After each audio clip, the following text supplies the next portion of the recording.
そこまではね。まず気をつけろ。はい、大丈夫です。はい、OK です。持ったっすよ。そうですよね。4つまで全部置いてあります。これからパネルぶっ立てねえと。そういうシステムなのね。不思議。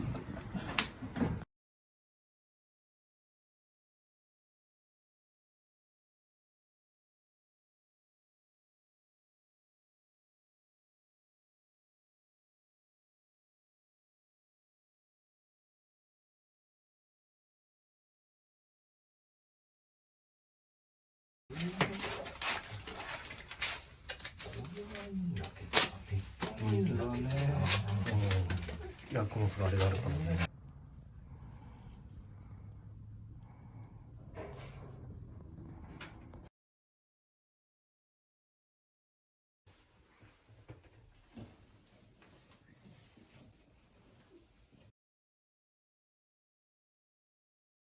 よく眠れましたか。全然狙いますよ。寝ようと思ったらもう昼間だから電話鳴りっぱなしですよ。20分おきぐらいに。本当にもう眠りが吹きるときは気づかずにあって思いますもん。説明するの9時朝の電話気づいたから出られる。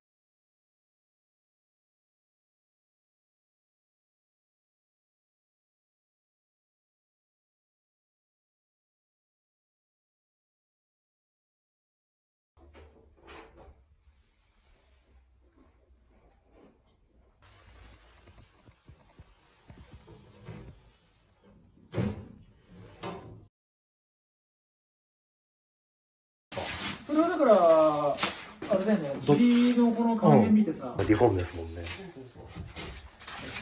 ああ、なるほどね。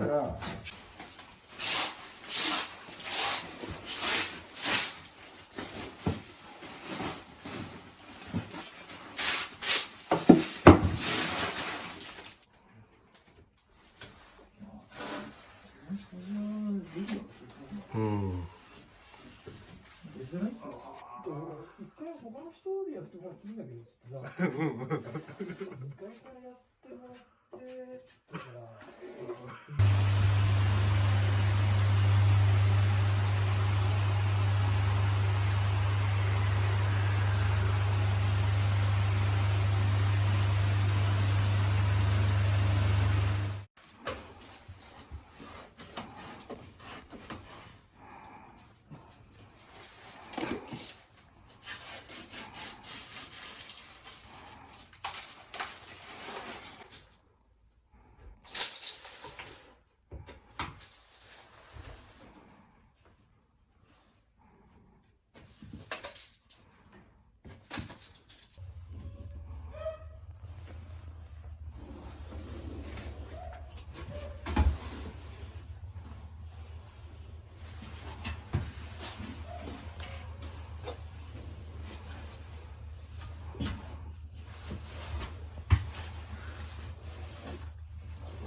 から